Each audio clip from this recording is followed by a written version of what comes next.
So your car looks like this, and you want it to look like this for about $1,000 in a couple hours in your afternoon? Stay tuned.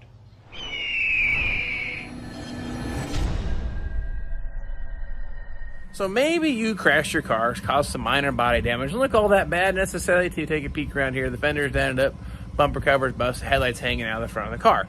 Now, did you know that you can go online? If you look over my shoulder here, there's a bumper cover, a fender, and a headlight. You can pre-order this stuff, pre-painted, shipped to your house, and bolt this stuff on. Definitely a lot less expensive than paying a body shop to do it. And the cool thing about modern cars, they're like snap together models. Very few bolts. Pretty simple for the most part to put these together. We're going to use this 2016 Jeep to show you the process, how to fix these things at home yourself in case you want to try to save a few bucks. Let me show you exactly what we're working with. This is a 2016 Jeep. Now, it was open deer season, decided to use the car. Not such a great idea because it does damage. Now, the deer didn't have insurance, so now we're down to the point, how are we going to fix this? Well, it's good. Definitely going to need a bumper cover. Headlight's kind of just hanging in there, but it's all busted and cracked. And the fender's buckled. The hood survived the damage, so really, in all seriousness, you just need the two panels and a headlight. And then maybe some little plastic pieces cracked underneath here. But we'll find out when we get this thing torn apart how bad it is. But for the most part, I think we just need those three items. Now, taking us to a body shop, of course, they'll put a bumper cover on it and a fender on it. But then they're going to have to blend the paint into the door, into the hood. And that really does match best for color. This is a daily driver. This isn't a show car. So what you can purchase, what we see over here, we've already done this. Ordered a bumper cover and the fenders, you can tell they're already pre-painted the right color. Back to the color code. There's a paint code on all your vehicles. Every manufacturer does it just a little bit different. But on this particular Jeep, it's here in the door jamb. And what you'll need when you jump online, of course, you'll need a year, make, model, and they're going to want the paint code. And of course, on this one here, believe, right down here. Now, this is Chrysler. This is how they do theirs. It puts it down into here. Now, same thing. You can search online. Sometimes General Motors, they put them in there on the glove box door, etc., or spare tire cover and things like that. But this case is right there. You give them that paint code. Give them a couple, about a week or so. They get it painted and shipped to you. Then you get the stuff bolted on. So let's dig into this. We're going to pop the hood open. And like I said, for the most part, oh, there goes pieces. These cars are snapped together model anymore.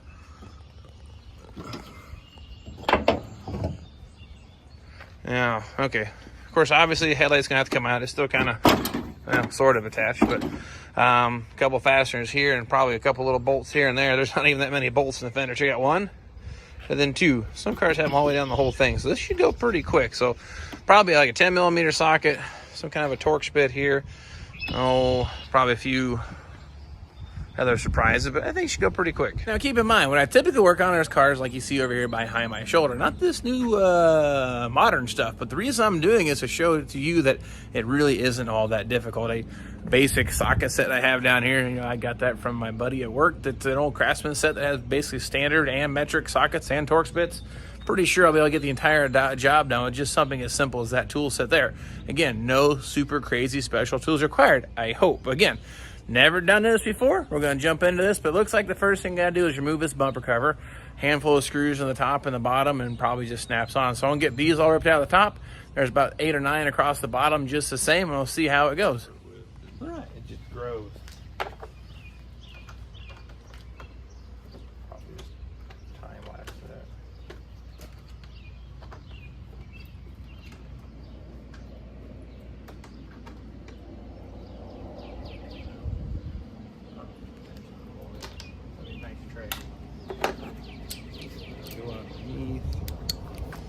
Now, top bolts out. I'm going to dig down here on the bottom and show you what we have. Hopefully. Now, you'll see up here, there's a handful of screws across the bottom. I'll get all these torn out. And there's a couple here, it looks like in the fender well, that attaches it right through here. So we'll get those taken out too, then see about getting this bumper cover off.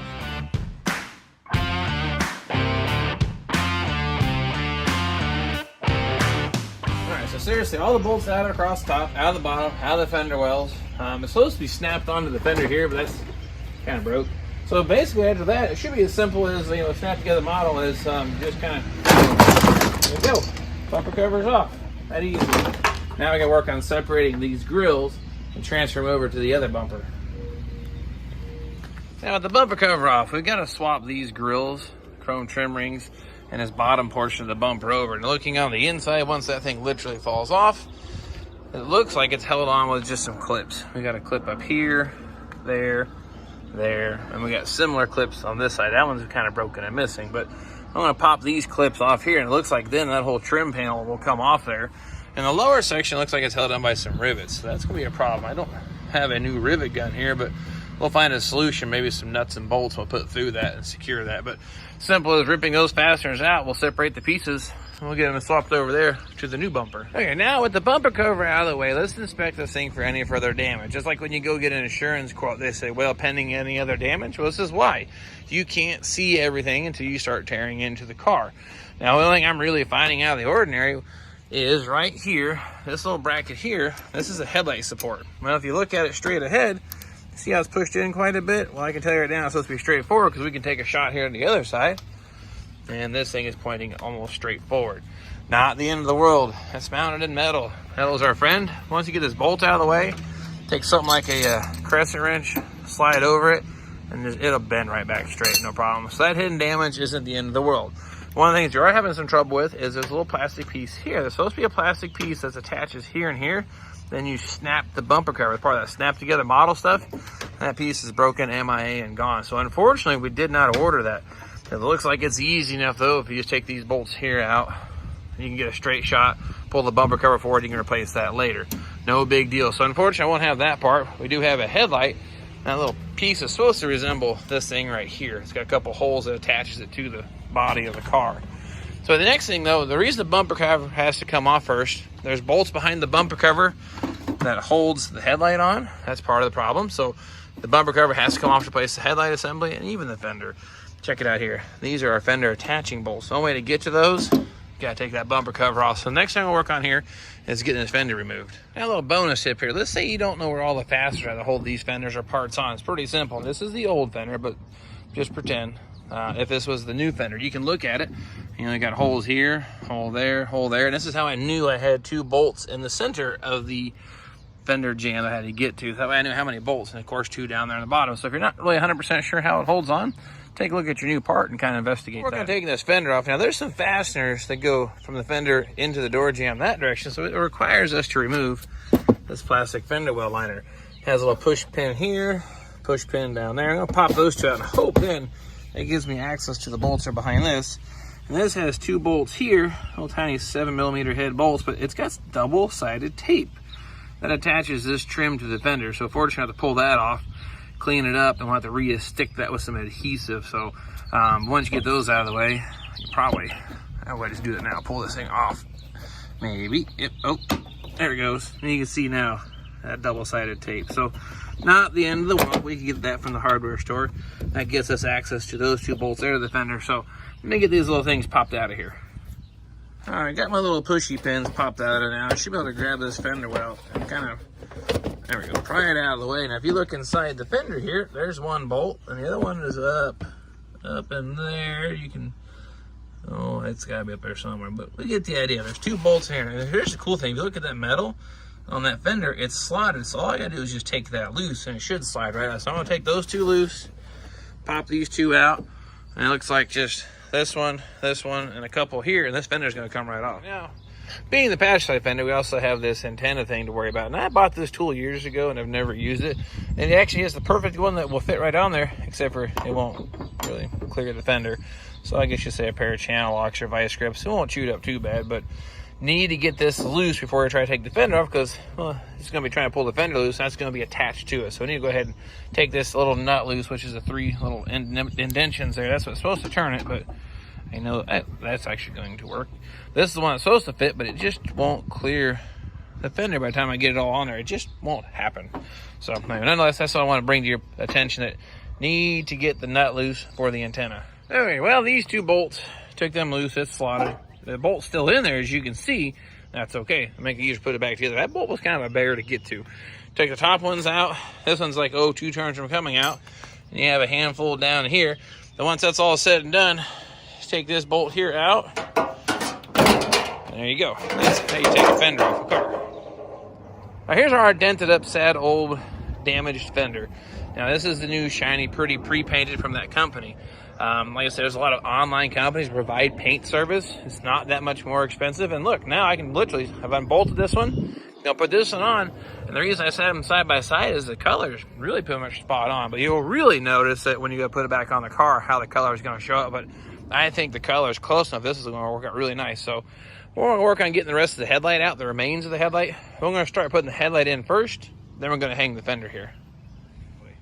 Headlight is out of the way. Now this is that little bracket I was talking about. It's kind of leaned in some. So I got my little body hammer out because I tried to bend it with the crescent wrench. That's a little heavier gauge steel than I thought. And just didn't want to bend it quite right. So I think this is probably the right tool for the job here. Look at that. More gooder, ready to go. And something else that I wanted to point out that Chrysler really came with. This is perfect little parts tray. Put your little bolts in order. This is the top of the bumper. That's the bottom of the bumper. And that's like the fender well. It keeps them all sorted and organized. So I might give the guys at Chrysler a thumbs up for that one. Nonetheless, when we get the new headlight hooked up, now all the wiring, I've inspected it. All of it looks to be intact. One of the release tabs is broken, but I don't think it's worth warranting replacing the entire harness for that. But something to take a look at while it's apart. Sometimes this stuff gets damaged, but I don't see any bare wire, so I don't foresee that being an issue. I'm going to grab the new headlight assembly. It attaches here with one stud with a nut. The one bolt here, the bracket just bent back, and right here. So 3 fasteners holds that headlight assembly in, so it should go pretty quick. Headlights installed, just the 3 fasteners. Got to put back in the same spot that it was at. Like the paint will be scratched. I kind of just put the bolt back in the same spot, hoping that gets our adjustment super close. If not, not the end of the world. Next we're going to do is work on putting this fender back on. A little preventative maintenance here, I guess you say beforehand. I'm going to just put a thin 1 pass of tape on the leading edge of the door, so as that fender bangs around, I don't tear the paint up, because we're trying to make this thing look better, not worse. And this stuff's cheap in comparison to having to respray or repaint the whole door. So run a little strip of tape down this edge here. We're going to grab that fender and work on getting it lined back up. A few things. I'm going to try to stab that antenna into place. I'm afraid that thing's going to fall down in here before I get it all back on. Let's do this. The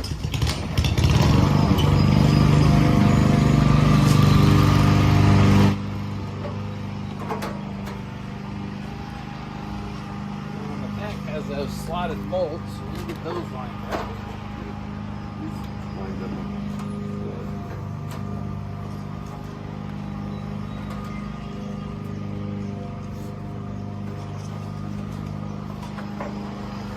Show you here inside the fender well. So you got to make sure you line this thing up in that slot when you push that fender on.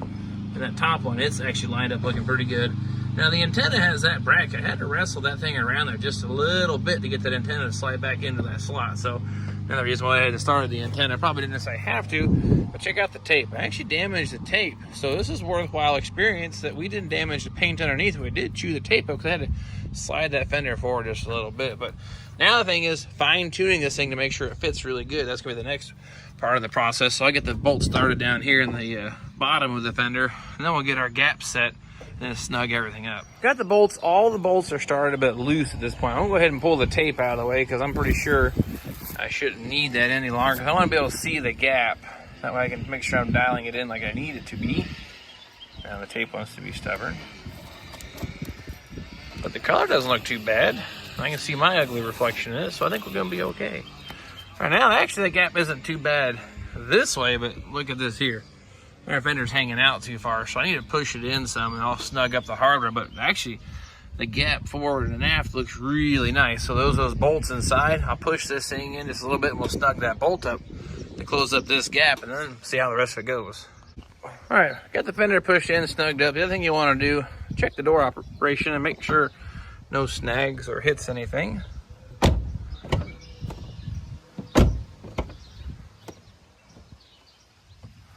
All right, I think that'll work. All right, down to, we're gonna snug up that bolt there. I got the fender all lined up really nice, like in that gap. Now we're gonna go ahead and tuck the plastic fender back in. Got the 2 little plastic push pins, put those back in the fender well. 2 little bolts down here. And then I've got the bolts here in the front of the fender that need snugged up, 1 and 2, but I think that's kind of self-explanatory. So the next thing I'm gonna start working on is actually go ahead and assembling this front bumper. It's all snapped together model stuff. And once that's assembled, put it back on the truck. All right, bumper cover all together, snapped in, looking real good. bottom piece, put it into place. This snaps in the middle, put those bolts on the outside. The little J-nuts worked out just fine, so didn't go back with the rivets. So now all I gotta do is just snap the fog lights into place and lift it up onto the front. Now these, again, like everything, snap together model, get them lined up right, and push them into place. And what's going on? These things are snapped into place back here. It's just plastic snap clips. I unplugged them because they're just a little more slack because it just won't reach. So now the thing to do is pick the bumper up, plug these in, and put the bumper cover on the front of the truck. Let's go. Okay. Now this is the point where it doesn't hurt to have someone give you a hand, but put that up. I got my brother Scott and my son Scott, like my brother Daryl, my other brother Daryl, hanging out here today. But this is his truck. So if you like this video, if you think what we're doing is kind of cool, make sure you thank my sister-in-law because she's the one that crashed it. So only because of her, we're out here doing this today.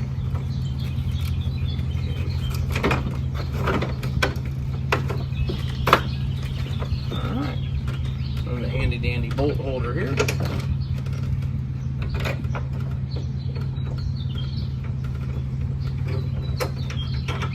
Put these two in, I'll kind of hold it in place, and then that's for you. Well, who's the person that crashed it? She heard me say her name, and she's like, I didn't crash that. Not me. Okay. Now it's more of the snap together model stuff here. Once you get everything kind of into place, this snaps into the side, but make sure everything's lined up. And you just stab all the bolts here, and the ones underneath. Well, so there you have it. 2016 Jeep, all back together, looking pretty new. Now, the point of this video wasn't how to fix your Jeep. It was more as how, if you've crashed your own car, what are alternative ways that you can fix it yourself, especially if you're footing the bill on this. Because, I mean, in all seriousness, about $1,000 investing parts and delivered. Now, your car's going to vary in cost, but if you took us to a body shop, I'd say $3,000, $4,000 ticket if you're paying for it out of your own pocket. Now, of course, you've got insurance, let those guys take care of it. That's one solution, too, just the same. Or have them write you a check and put the difference in your pocket. Anyway, but nonetheless, that's the other option. So I want to share with you how to put these things together. Jump online. It's maybe something you didn't think of, or how to get your car back on the road and safe. But hope you found this stuff helpful, useful tips. Please subscribe, share with your friends. Tell everybody this is the coolest place to hang out in the world. And I hope to see you guys next time.